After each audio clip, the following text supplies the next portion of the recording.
The wind caught the embers, scattering them across the desert like burning stars. The tall man screamed in fury, firing blindly into the air, but Clara didn't flinch. She just watched as Hale's story burned free from the grip of men who had turned it into a weapon. Beside her, Ethan's voice shook. "You destroyed it." Clara turned to him, eyes shining. "No, I freed it." The man below aimed his gun upward. The barrel flashed. The bullet missed. By inches. It struck the tower's support beam instead. The metal groaned, twisted, and then the whole structure gave way. Clara grabbed Ethan's arm, pulling him close as they fell. The world spun, a blur of light, fire, and dust, before they hit the sand hard. Pain exploded through her shoulder, but she didn't let go of him. The tower collapsed behind them in a storm of steel and flame. When the smoke cleared, the men were gone, swallowed by the chaos, their vehicles abandoned. The desert was silent again, except for the crackle of dying fire.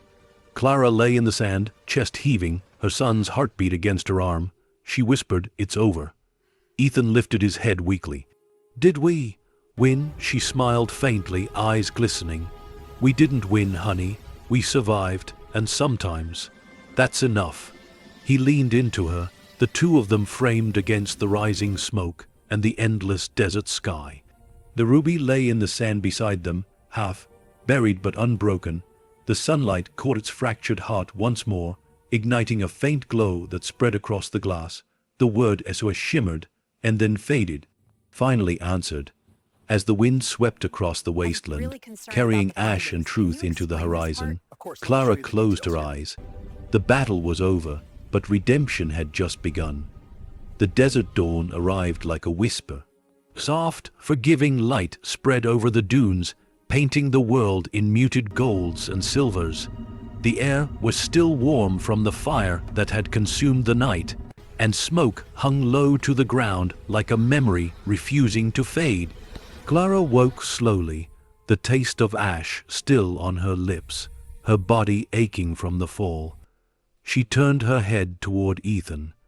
He was sleeping beside her in the sand, his arm curled around his chest, his face streaked with dust.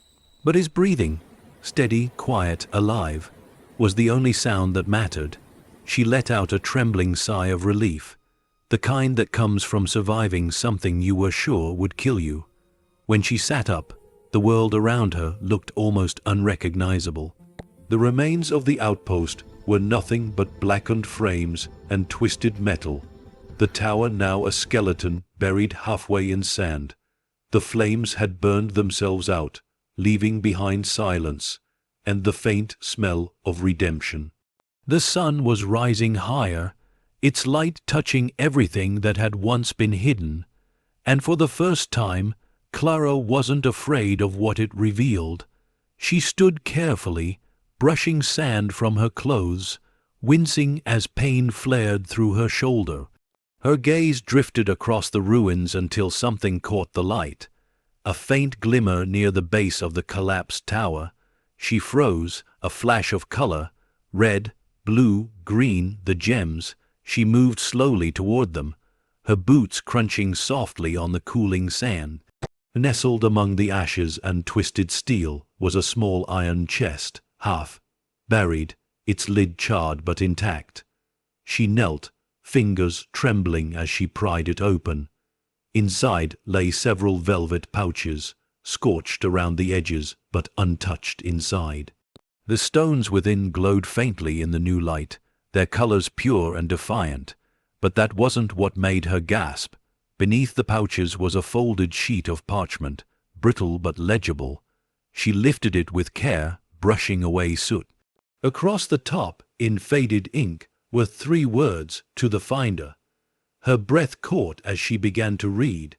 "If you have reached this place, you have already walked through fire. I cannot ask your name, but I trust that time has chosen you wisely. These stones are not a gift. They are an apology. I once believed I could buy back what was lost. I was wrong. No fortune can erase blood. No jewel can redeem a life. but perhaps they can build something worthy from what was broken. If you are reading this, do not keep them. Give them meaning. That is all I ask." The signature was faint but unmistakable. Ronald Hale Clara's hands trembled as she pressed the letter to her heart. The tears came quietly, hot and grateful. All this time she had been chasing mystery, fear, survival, and all along Hale had left her a choice, not a fortune, a choice between greed and grace. Ethan stirred behind her, his voice hoarse. "Mom," she turned and smiled through the tears. "It's okay, sweetheart, it's over." He blinked at her, dazed. "Are we safe?" She nodded slowly. "Yes, for the first time I think we are." He sat up, eyes landing on the open chest. "Are those the same ones?" "Yes," she said softly. "But they're not what I thought they were." He frowned. "What are you going to do with them?" Clara looked at the stones again, their colors dancing across her palms. They no longer looked like temptation. They looked like purpose. "I think we're going to finish his work." She helped Ethan to his feet. Together, they walked to the edge of the ridge where the land dipped toward the valley. From here, the entire desert stretched before them, vast, endless, and alive with light. The wind carried away the last of the smoke, leaving only the whisper of Hale's letter echoing in Clara's mind. "Give them meaning." She turned to her son. "You know what this means, right?" He smiled faintly. "That we're not done," Clara laughed, a sound that felt strange after so much silence. "Not even close." They stood there for a long moment, the wind tugging at their clothes, the horizon glowing brighter by the second. The sun climbed higher, and for the first time since this began, the light didn't feel like judgment. It felt like forgiveness. Ethan looked up at her. "Mom, what happens now?" Clara's eyes softened. "Now," she glanced back at the smoldering wreckage, "now we rebuild, but not just for us." She reached into the chest, took one of the smaller pouches, and tied it shut. The rest she buried in the sand, just deep enough to hide them, but not to lose them. Some secrets didn't belong to history, they belonged to hope. Then she turned toward the distant road that shimmered under the growing heat. "We'll go back," she said, "back to where this started, back to that bus." Ethan hesitated. "But it's gone, isn't it?" Her eyes gleamed. "Maybe not." Because deep inside her she felt something, an unexplainable certainty. The story wasn't done with her yet. She slipped the ruby into her pocket one last time. It no longer glowed. It no longer whispered.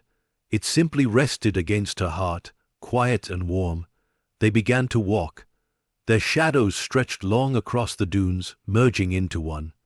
Each step carried less fear and more peace, until the ruins were nothing but a faint memory behind them.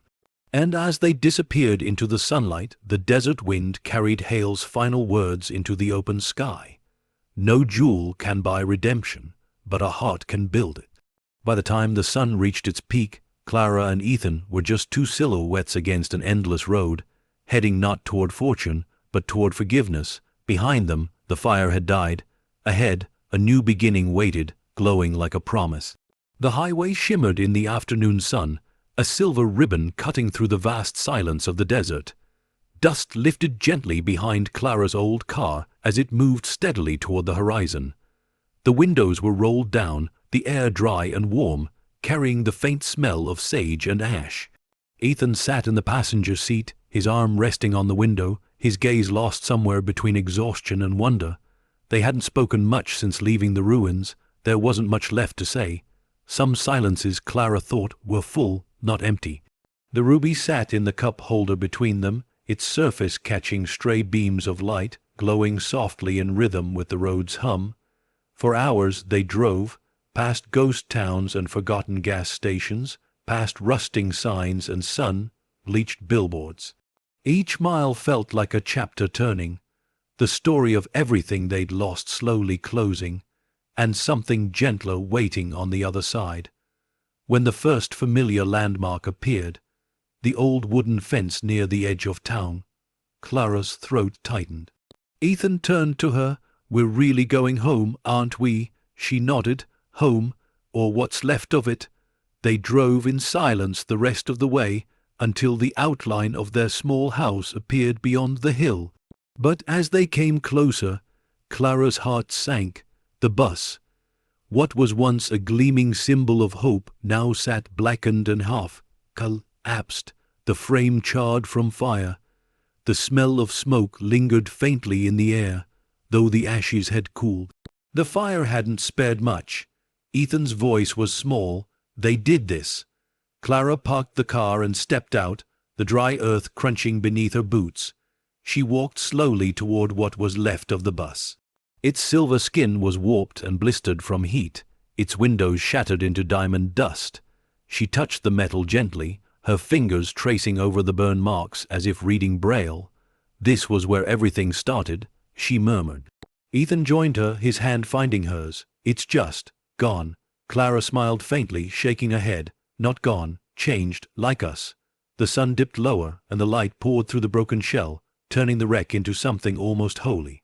The frame glowed, the ashes beneath it glittering faintly. That's when she saw it. Something gleaming just under the collapsed ceiling panel. "Hold on," she whispered. She reached through the bent metal and pulled free a small metal box, blackened from the flames. The latch was melted shut, but when she pried it open, a soft creak revealed its contents. Inside were two things: a folded piece of paper, untouched by fire, and a handful of gemstones, smaller than the others, but brighter somehow. She lifted the paper carefully, unfolding it in the fading light. "If you're reading this, then you've already done what I could not. You've faced them. You've survived. And if you still hold even one stone, then the world still has a chance to heal. These were never mine to keep, nor yours. They belong to the ones who lost everything because of men like me. Find them, give it back." That is how the curse ends. Her vision blurred through tears. "He knew," she whispered. "He knew this would happen." Ethan stared at the gems. "What are we supposed to do with them?" She closed the box gently, pressing it against her chest. "We'll give them meaning." That evening, as the sky burned orange and crimson, they began to clean the wreck. It wasn't about saving what was left. It was about honoring what it had given them. They gathered the scattered glass, salvaged what few pieces of the interior still held shape, and built a small memorial inside the hollow frame. A simple wooden board nailed across the center beam bore Hale's name, written in charcoal from the ashes: Ronald Hale, 1928-1961. He hid light so others could find it. Ethan stepped back, brushing dirt from his hands. "Think he'd like it?" Clara smiled softly. "I think he'd finally rest." They placed the small metal box beneath the board and sealed it with a stone, not buried, not hidden, just waiting, for those who might one day come searching for the same truth. The wind picked up, sweeping through the burn, out windows, carrying the faint sound of the desert beyond. It almost sounded like music. Clara stood there for a long time, watching the light fade, feeling both the weight and the release of the journey behind her. She turned to Ethan. "You know, when I bought this bus, I thought I was buying a second chance for us." He smiled. "You did." "No," she said softly, "it bought us one." He tilted his head. "What do you mean?" She looked toward the horizon, where the last threads of sunlight kissed the sand. "Some stories end in loss, but if you keep going long enough, loss turns into purpose."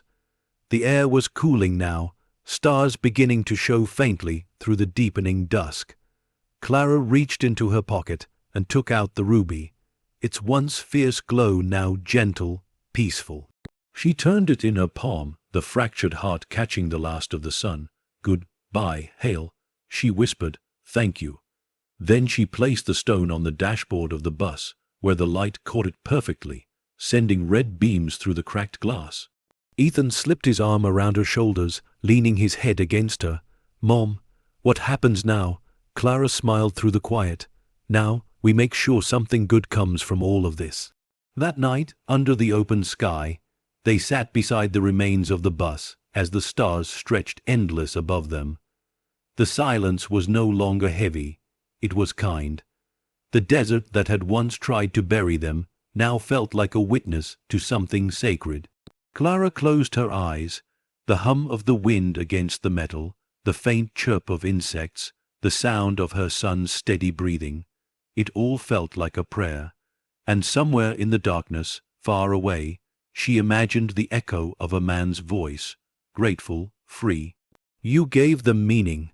A single shooting star crossed the horizon, reflected faintly in the ruby's fractured light. Clara smiled, and maybe that's all redemption ever was. By dawn, the ashes had cooled completely, and the desert wind had carried away the last of the smoke. In the soft morning light, the burned bus gleamed faintly again, not as a ruin but as a monument to forgiveness. The past had burned away. What remained was purpose. It had been 6 months since the fire.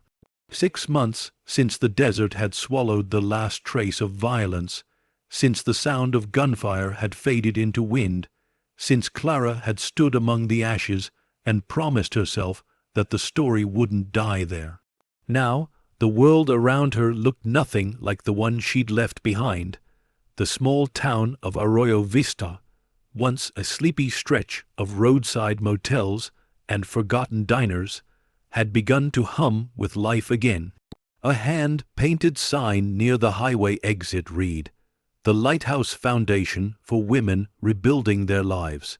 Behind it, sunlight glimmered off a refurbished building that stood where a crumbling warehouse used to be. White walls, wide windows, a garden full of wildflowers that hadn't bloomed there in years. It wasn't much, but it was something, and it was hers. Clara stepped out of her car, pausing for a moment to take it all in. The wind carried the scent of lavender and fresh paint. Her heart beat slower now, steady, quiet. The ache that had once filled her chest was still there, but softer, worn into something like gratitude. She adjusted her jacket and walked toward the entrance.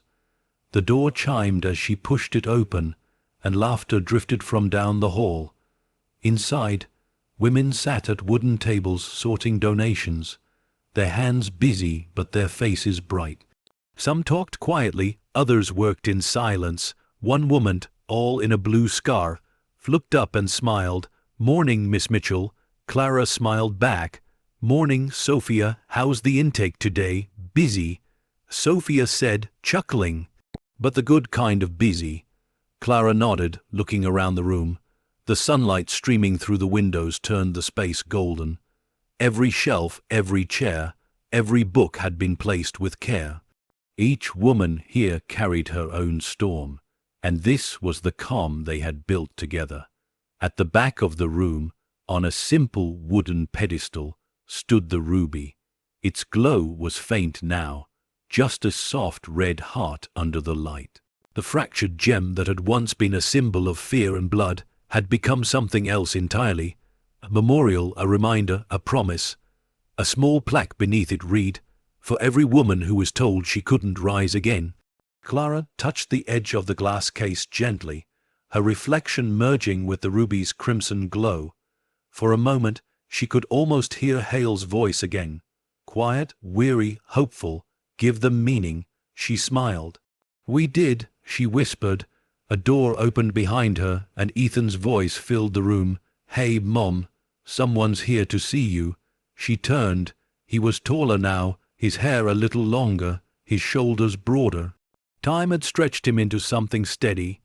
He was still young, but there was a strength in his eyes she hadn't seen before. He stepped aside, and an older woman entered.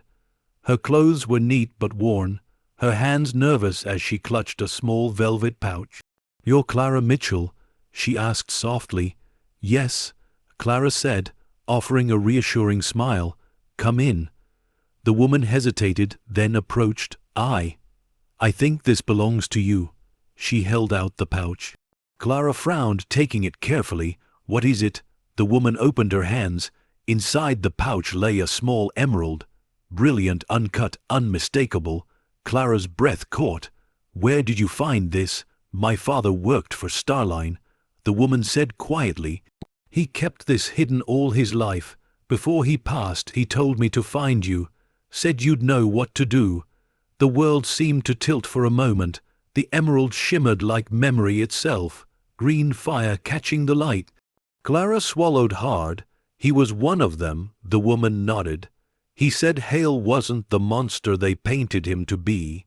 He said Hale saved lives, and he said, you finished what he couldn't." Clara's throat tightened. "He's right." She placed the emerald next to the ruby in the case. The two stones caught the light together, red and green, flame and earth, each reflecting off the other. Sophia, watching from across the room, smiled. "Looks like your story found another ending." Clara nodded slowly. "No," she said softly, "it found its beginning." Ethan joined her, hands in his pockets, eyes on the glowing stones. "You think there are more out there?" Clara smiled faintly. "Maybe, but they'll find their way here when they're ready, just like we did." That afternoon, as the sun began to dip, the Foundation opened its doors for the first time to the public.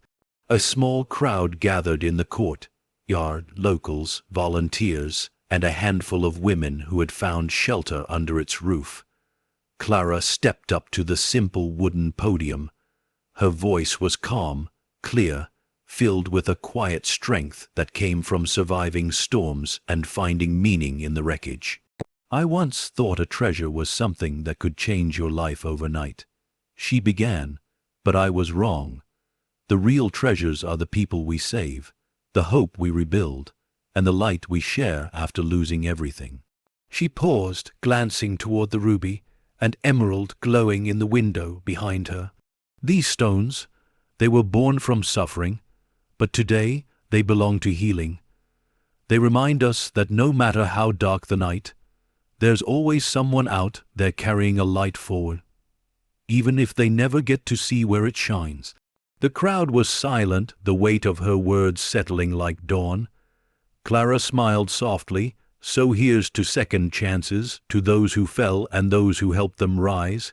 This place, this foundation, is not built from fortune, it's built from faith." Applause rose gently, growing until it filled the courtyard with warmth. Ethan stood off to the side, watching her with pride. When she stepped down, he met her halfway, wrapping her in a quiet embrace. "You did it, Mom," he whispered. Clara rested her head against his shoulder. "No," she murmured, "we did." As twilight deepened, the lights from the foundation glowed across the town, soft, golden, constant. From above, it looked like a lantern burning in the middle of the desert, refusing to go out. Inside, the ruby and the emerald gleamed together, their fractured hearts reflecting every bit of light that touched them. They were no longer symbols of what was lost. They were proof of what was found. And as the night settled over Arroyo Vista, Clara looked out from her window, whispering to the stars, "You gave them meaning, and now they'll give it to others." The story that began with a rusted bus and a broken heart had become something larger, an inheritance of courage, compassion, and grace. And though the past would always whisper, the future finally sang back. Night had fallen softly over Arroyo Vista.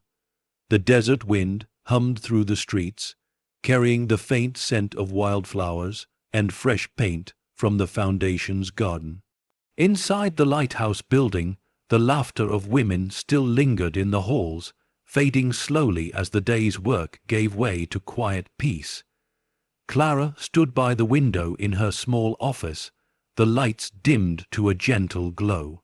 The ruby and emerald on the pedestal nearby reflected against the glass, their colors merging, a dance of red and green that painted her reflection in shades of warmth and memory. She let out a long breath, resting her hands on the wooden desk. For the first time in a long time, the silence didn't feel empty. It felt like a homecoming. Outside, she could see the courtyard filled with lanterns, small glass jars lit from within, placed there by the women who had rebuilt their lives under this roof. Each lantern represented a story, a survival, a victory. One by one, the lights flickered like a constellation growing on the earth. Sophia entered quietly, holding 2 cups of tea. "You should be resting," she said with a smile. Clara took 1 cup and smiled back. "You sound like my doctor." "I sound like your friend," Sophia replied, settling into the chair across from her. "You've been carrying this for so long. It's okay to let go now." Clara gazed out the window again, her reflection overlapping with the glow of the lanterns. "Maybe letting go isn't the right word," she said softly. "Maybe it's passing it on." Sophia tilted her head. "To who?" Clara turned toward her, eyes shimmering. "To whoever needs it next." They sat in silence for a while, sipping tea, the sound of the wind mingling with faint laughter from down the hall. Then Sophia asked, "Do you ever think about him, Hale?" Clara smiled faintly. "Every day, but not with sadness anymore. I think he'd be proud of this, proud that something good finally came from what he tried to protect." Sophia's eyes softened. "You turned his secret into light." Clara shook her head gently. "He gave me the match. I just learned how to strike it." The 2 women shared a quiet laugh, the kind that carried both relief and remembrance. Moments later, Ethan appeared at the doorway. "You're both still here?" he asked, smiling. "Someone has to make sure your mom doesn't turn into a ghost," Sophia teased. Ethan chuckled. "Too late. She's been haunting this place since the paint dried." Clara raised an eyebrow. "Keep it up and you'll be repainting it next weekend." He grinned, then grew more serious. "Actually, I wanted to show you something." He handed her a small notebook, worn at the edges, the first page marked with the same emblem Hale had used. A crown above 2 crossed keys. "What is this?" she asked. "I've been working on it," Ethan said. "Stories from the women here, their journeys, their rebuilds. I thought maybe we could publish them, call it The Foundation of Light." Clara stared at him for a long moment, her eyes glistening. "You did this?" He nodded shyly. "I figured. The gems had their story. Maybe it's time we tell ours." Her heart swelled, words catching in her throat. "You have no idea how proud I am of you." He smiled. "You're the one who taught me what to do with pain, Mom. You turned it into purpose." Clara reached out, touching his cheek. "No, we did." Later that night, after the others had gone home and the lights had dimmed, Clara walked through the empty halls of the foundation. Her footsteps were soft on the polished floor. She stopped at the display case one last time, staring at the ruby and the emerald. Their fractured surfaces shimmered faintly under the lamplight, casting gentle reflections that danced across the walls. "Rest easy, Ronald," she whispered. "Your story's safe now." The wind outside picked up, brushing against the windows with a sound almost like a sigh. She smiled. "I know," she murmured. "You'd tell me it was never about the stones. It was about the light they gave." Her gaze drifted to a new plaque being prepared beside the case, Ethan's idea. It read, "The foundation of light built from ashes, carried by courage, kept alive by hope." She traced the engraved letters with her fingertips, her heart full. The next morning, sunlight poured through the windows in bright ribbons, filling the hallways with warmth. The first group of women gathered early, laughter echoing as they prepared for another day of work. Clara stood outside, coffee in hand, watching as Sophia directed deliveries, and Ethan helped assemble new shelves in the community kitchen. The place buzzed with real, living, human energy. She looked up toward the sky. The desert air was cool, the horizon endless, and the wind carried a faint whisper that felt almost like a voice. "You gave them meaning," Clara smiled, eyes glistening, and they gave it back. As she turned toward the open door, her steps were lighter than they'd been in years. The past no longer clung to her shoulders. It followed behind her like a shadow finally at peace. She paused in the doorway, looking once more at the display of the gems. The ruby and emerald gleamed under the morning light, side by side, no longer treasures but symbols. Not of wealth, not of loss, of legacy. And as Clara walked into the building, her voice carried softly, meant for no one and everyone all at once. Some stories don't end with finding gold. They end with finding purpose. The door closed gently behind her, and the sunlight filled the room completely, scattering through the gems and onto the walls 1,000 points of light, each one alive, each one a reminder that redemption, once sparked, never truly fades. And so the woman who once bought a rusted bus to rebuild her life became something more, a keeper of light, a guardian of hope. The past had given her sorrow, but she had returned it to the world as grace. And in that exchange, the story of the bus, the jewels, and the heart behind them finally came to rest in peace and in purpose. The morning sun rose slowly over the open highway, painting the sky in streaks of amber and pale rose. The world felt quiet, at peace, as if holding its breath for a new beginning. The engine of the new bus purred softly beneath Clara's hands, steady, confident, alive. She smiled faintly at the sound. It wasn't the old bus. No, that one had burned away into memory. But this one carried its soul. The fresh paint gleamed white and gold under the light, the polished chrome mirrors flashing like fragments of the past reborn. On the side, painted in graceful letters, were the words, "The Lighthouse on Wheels." Inside, the cabin was filled with warmth and color. Curtains of soft linen fluttered at the windows, sunlight streaming through them in golden ribbons. Wooden shelves lined the sides, each holding care packages, books, blankets, small boxes labeled for you. The scent of coffee lingered faintly in the air, mixed with lavender oil and new upholstery. At the wheel, Clara felt calm. The road stretched endlessly ahead, winding through valleys and sunlit plains. This time, she wasn't running. She was traveling towards something. Hope, purpose, light. In the rear-view mirror, she caught sight of Ethan loading a crate near the back. He was taller now, more sure of himself, wearing the soft smile of a young man who had walked through storms and come out stronger. He caught her eye in the mirror and grinned. "You know, most people your age retire. You just start new adventures." She laughed softly. "Someone has to keep the wheels turning." He slid into the passenger seat, the desert wind brushing through his hair. So, where to this time? Clara's eyes flicked to the map taped beside the dashboard. A red circle marked their next stop, a women's shelter outside Tucson. "There," she said simply. "They reached out last week, lost funding, short on supplies." Ethan nodded. "Then that's where we go." She smiled, easing the bus onto the highway. "You sound like me." He looked at her, his voice warm. "I learned from the best." The road opened wide before them, sunlight glinting off the windshield. The hum of the tires against asphalt created a rhythm that felt almost musical, a quiet hymn to second chances. Clara rolled down her window, letting the wind rush through her hair. The landscape unfurled around them, fields of wildflowers, patches of sagebrush, old telephone poles that stood like sentinels of forgotten stories. Every mile was a reminder of how far they had come.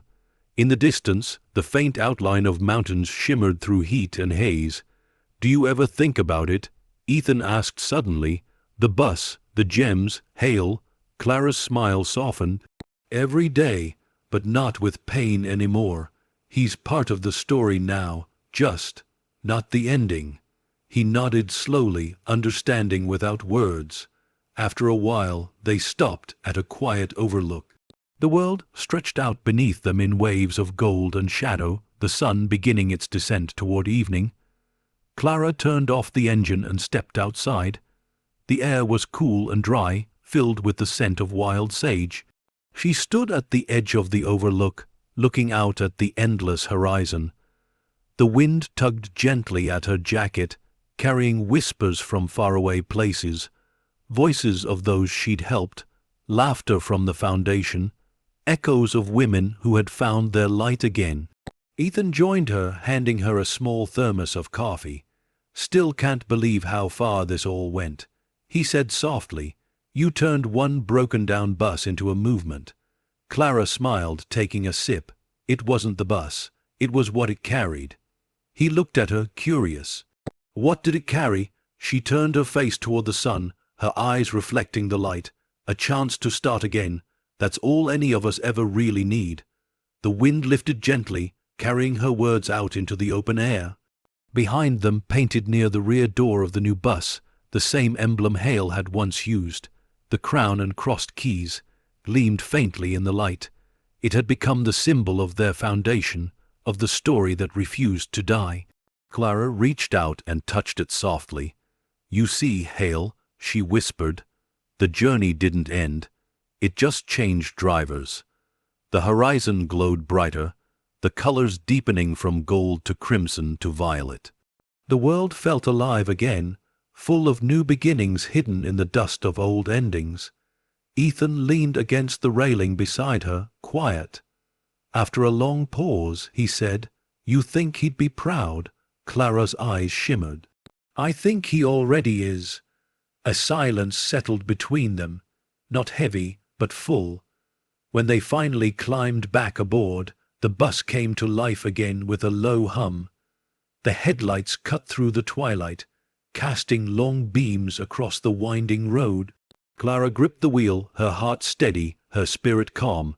The past was behind her, the future stretched endlessly ahead, and somewhere in between she had found herself. The radio crackled softly to life, a song from the 1950s, smooth and wistful. Clara smiled at the coincidence. It was the same era the first bus had been born in, the same decade Hale's story had begun.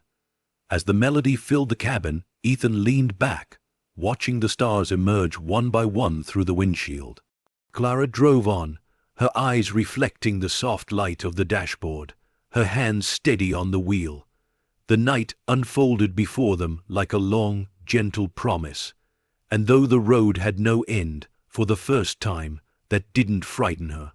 It comforted her, because some stories aren't meant to close. They're meant to keep traveling from hand to hand, from life to life, from one quiet act of grace to the next. The headlights cut through the dark, the bus moving steadily forward, its engine humming like a heartbeat, carrying not just two travelers, but an unspoken legacy. The journey had begun again. And as the camera pulled back, rising above the glowing road, the shining bus, the endless night sky, it caught one last reflection of the ruby on the dashboard. A single flicker of red light, a reminder that from ashes and sorrow can come something eternal, not gold, not glory, but light. The stars had fully claimed the sky by the time the bus rolled down the open highway. The world outside was vast and quiet, the kind of quiet that hums with life rather than absence. The desert glowed faintly silver under the moonlight, and the road stretched on endlessly, smooth, black, and glimmering like polished glass beneath the wheels. Inside, everything felt timeless, the rhythmic purr of the engine, the soft sway of the curtains, the faint murmur of the radio playing an old tune from another lifetime. Clara sat at the wheel, the glow of the dashboard tracing her face in gentle light. The lines around her eyes spoke of hardship, but her expression held only calm now, an ease born of having faced everything and still found meaning. Her reflection shimmered in the windshield, blending with the stars ahead. For a long moment she drove in silence, simply listening to the hum of the tires and the breathing of her son asleep in the seat behind her. The ruby sat on the dash again, right where the old one had always rested. Its fractured surface caught the moonlight, flickering faintly as if keeping rhythm with the pulse of the road. She smiled at it. "Still watching over us, aren't you?" The words felt less like a question and more like a conversation. One continued across time and distance. Near midnight, they stopped at a small roadside diner. The neon sign buzzed quietly, half the letters flickering, the smell of coffee and desert rain mingling in the air. Clara parked the bus at the far edge of the lot. Inside, the diner was empty except for a tired waitress cleaning a counter and a trucker nursing a late night meal. Clara ordered 2 coffees and a slice of pie. Ethan joined her at the booth, his hair messy, his eyes still heavy with sleep. "Couldn't stay asleep?" she asked softly. He smiled faintly. "Couldn't miss out on diner pie?" She laughed, the sound light, easy.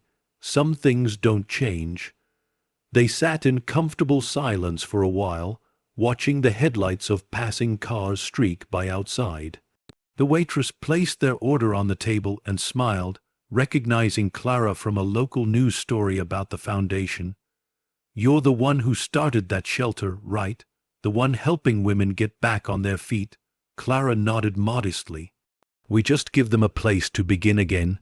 The waitress smiled warmly. "Well, bless you for that. World needs more people who remember where they came from." Clara's eyes softened. The world just needs more people who believe in second chances. When the waitress walked away, Ethan glanced at his mother. "You know, that's kind of your thing now. Second chances." She chuckled. "Maybe it's everyone's thing. Most people just forget they deserve one." He leaned back, looking at her with quiet pride. "You know, when I was little, I thought you were running from everything. Now I see you were running towards something." Her hand stilled on her coffee cup. She looked at him for a long moment. "Maybe both. But sometimes you have to run from the darkness just to find the light." He nodded, his gaze lowering to the ruby glinting faintly on the table between them. "And you found it?" She smiled. "No, Ethan, we made it." They finished their pie and stepped back into the cool desert air. The wind brushed softly through Clara's hair as she looked up at the vast sky, an ocean of stars, quiet and infinite. She thought of the bus that had started it all, now a monument under desert sands. She thought of Hale and his letters, of his courage, his guilt, his hope. She thought of the women rebuilding their lives, of laughter in the foundation's halls, of every scar now turned into a story worth telling. Ethan broke her reverie softly. "You ready?" Clara looked at him, then at the road that disappeared into the night. "Always." They boarded the bus again. The headlights came to life, cutting through the darkness in 2 clean beams of white. The engine purred, smooth and strong. The diner faded in the rearview mirror until it was just a blur of neon and memory. Clara drove on, the hum of the wheels steady beneath her. The moon climbed higher, casting silver over the desert. The air was cool through the open window, carrying the faint scent of sage and sand. Ethan leaned his head back, watching her drive. "You ever think about stopping?" She smiled, eyes still on the horizon. "No, I think I was born to keep moving. Some roads don't end, they just keep teaching you how to drive." He laughed softly. "You sound like a fortune cookie." "Maybe," she said, "but this one's true." As dawn began to touch the edges of the world again, the bus rolled over a hill, revealing a valley below. Morning light spilled across it, bathing everything in soft gold. A small group of houses dotted the landscape, surrounded by fields and a glimmering river that wound like glass through the earth. Near the far end, a simple sign stood by the road. "Welcome to Haven, reach a lighthouse partner community." Clara slowed the bus, her eyes wide. "They did it," she whispered. Ethan leaned forward. "Did what?" The foundation expanded. She said, a smile breaking across her face. "They built another shelter." Below them the town shimmered under the new light. Fresh roofs, clean paths, laughter echoing faintly even from this distance. Clara's eyes filled with quiet awe. The light keeps spreading. Ethan grinned. Looks like it doesn't need us anymore. She shook her head gently. No, it always needs someone, that's the beauty of it. One flame lights another. They descended the hill slowly, the new bus gleaming under the sunrise, golden rays reflecting off its sides like liquid fire. The road curved, leading them toward the town, and the future waiting beyond it. As they crossed the bridge into Haven Reach, Clara caught her reflection in the mirror once more. The same woman who had once stood in a broken driveway, staring at a rusted bus and a ruined life, now looked forward with calm certainty. The pain was gone, the fear replaced by peace. She whispered, mostly to herself, "Every journey ends somewhere. I think this one ends in light." Ethan smiled, his voice gentle. "Then let's drive right into it."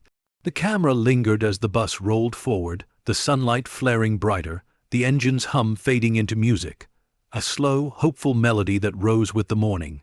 In the final frame, the bus became a silhouette against the rising sun. The ruby on the dashboard glowed once more, catching the last of the dawn light before fading to stillness. And Clara's voice, soft, reflective, timeless, echoed as the screen faded to white. "Some treasures aren't buried to be found. They're buried to remind us what we're capable of finding in ourselves." The road stretched on, endless and golden.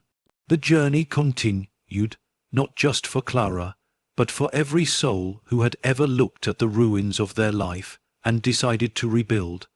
The light that began in a broken bus would keep traveling, one heart, one story, one act of grace at a time.